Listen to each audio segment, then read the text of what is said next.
Le CAUE de la Guadeloupe, en partenariat avec Plantes et Cités et le soutien financier de l'OFB, vous présente le projet Greenville. Des outils pour cultiver les bienfaits de la nature en ville.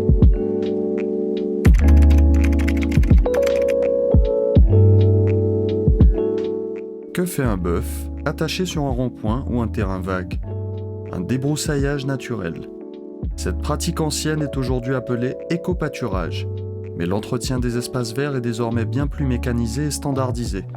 Pelouse coupée à ras, arbustes taillés en forme géométrique.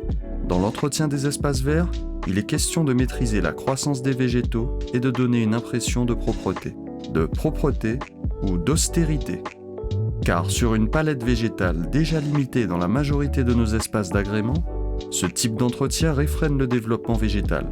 Il ne laisse pas le temps à la biodiversité de se développer suffisamment.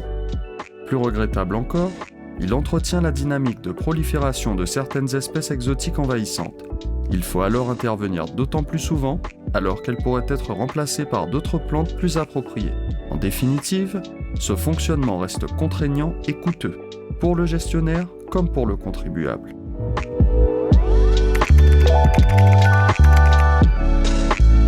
Il n'est plus très intéressant de retrouver partout les mêmes plantes à entretenir à coût élevé.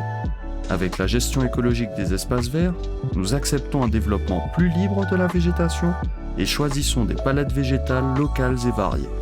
Ainsi, il est donné à la biodiversité la possibilité de se développer, à l'oxygène et à l'ombre d'être créé, à l'eau pluviale d'être absorbée et filtrée par le sol. Certains acteurs l'ont déjà compris.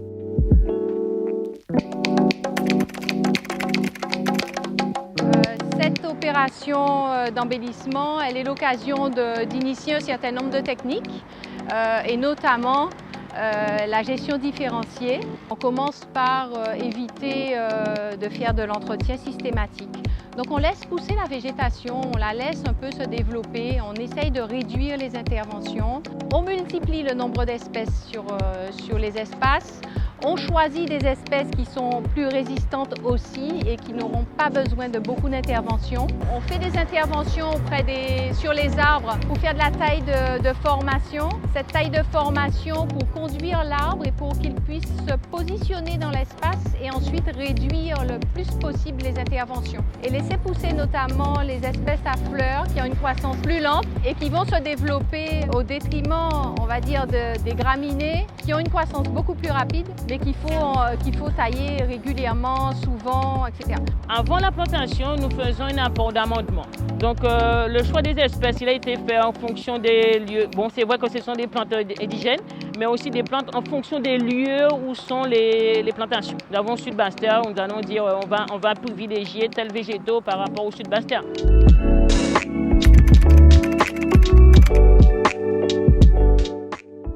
La gestion écologique des espaces verts offre une alternative étonnante pour rendre nos paysages plus authentiques, le travail des jardiniers plus gratifiant et l'entretien des espaces verts moins coûteux. Compter sur l'intelligence de la nature et intervenir moins souvent en acceptant un développement plus libre de la végétation dans certaines zones bien définies.